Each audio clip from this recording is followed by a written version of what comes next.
ಚಿಕ್ಕ ಮಕ್ಕಳಾಗಿರೋದ್ರಿಂದ ಅವರಿಗೆ ಮ್ಯಾನೇಜ್ ಮಾಡಲಿಕ್ಕೆ ಅದು ಅವ್ರಿಗೆ ಗೊತ್ತಾಗ್ತಿಲ್ಲ.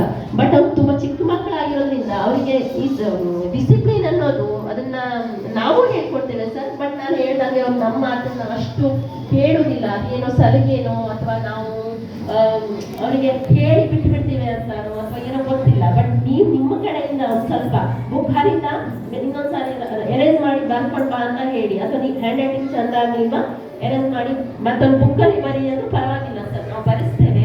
ಬಟ್ ಅವ್ರಿಗೆ ಈಗಿಂದಲೇ ಅದು ಪ್ರಾಕ್ಟೀಸ್ ಆದ್ರೆ, ಸೊ ಪ್ರೈಮರಿ ಏನು ಕ್ಲಾಸ್ ಇದೆ ಅದು ತುಂಬಾ ಇಂಪಾರ್ಟೆಂಟ್. ಸೊ ಅವ್ರಿಗೆ ಇವತ್ತು ಅವರನ್ನ ಕಲಿತ್ರೆ ಅದು ಕೊನೆ ತನಕ ಇವತ್ತು 10th ಸ್ಟ್ಯಾಂಡರ್ಡ್ ಆಗಿರ್ಬೋದು, ಕಾಲೇಜ್ ಆಗಿರ್ಬೋದು, ಅವ್ರು ಕೊನೆ ತನಕ ಅದನ್ನ ಕಲಿತಾರೆ. ಸೊ ಅದೊಂದು ನಿಮ್ಮ ಕಡೆಯಿಂದ ನಾವು ಎಕ್ಸ್ಪೆಕ್ಟ್ ಮಾಡ್ತೇವೆ. ನಾನು ಲಾಸ್ಟ್ ಟೈಮ್ ಒಂದು ಸಬ್ಜೆಕ್ಟ್ ಹಾಗೆ ಮಾಡಿದೆ.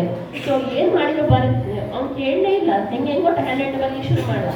ಒಂದು ಸಬ್ಜೆಕ್ಟ್ನ ಪೂರ್ತಿ ಬರ್ಸಿ ಅದನ್ನ ಬುಕ್ ಕೂಡ ಕಲಿಬಿಟ್ಟಿದ್ದ. ನಾನು ನೋಟ್ಬುಕ್ನ ಬೇರೆ ನೋಟ್ಬುಕ್ನ ಕೊಡಿಸಿ ಆ ಯೂನಿಟ್ನ ಪೂರ್ತಿ ಬರ್ಸಿದ್ದೇನೆ ಅವನಿಗೆ. ಸೊ ನಾವು ಎಕ್ಸ್ಪೆಕ್ಟ್ ಮಾಡೋದು ಒಂದು ಸ್ಕೂಲ್ ಲೆವೆಲ್ ಒಂದು ಸ್ವಲ್ಪ ಟೀಚರ್ ಸ್ವಲ್ಪ ಹಾರ್ಷ್ ಆದ್ರೂ ಪರವಾಗಿಲ್ಲ. ಸೊ ಹೊಡೆಯುವುದು ಎಲ್ಲ ಬೇಡ, ಸ್ವಲ್ಪ ಜೋರ್ ಮಾಡಿದ್ರೆ ನಿಮ್ಮ ಮಾತನ್ನ ಕೇಳ್ತಾರೆ. ಆ ಲೆವೆಲಿಗೆ ಹೋಗ್ಬೇಕಂತಂದ್ರೆ ಇಲ್ಲ, ಯಾಕಂದ್ರೆ ಅವರು ಚಿಕ್ಕವರು ಸ್ವಲ್ಪ ಹೆಚ್ಚಿದ್ರೆ ಸಾಕು ಅವರಿಗೆ ಅದು ಗೊತ್ತಾಗುತ್ತೆ. ಅದು ಬಿಟ್ಟರೆ ಮತ್ತೆ ಇನ್ನೊಂದು ಸರ್, ಈ ಚಿಕ್ಕ ಮಕ್ಕಳಾಗಿರೋದ್ರಿಂದ ಬಿಹೇವಿಯರ್ ಅನ್ನು ಈಗ ಫಾರ್ ಎಕ್ಸಾಂಪಲ್ ಬಾಯಲ್ಲಿ ಬೆರೆ ಅಥವಾ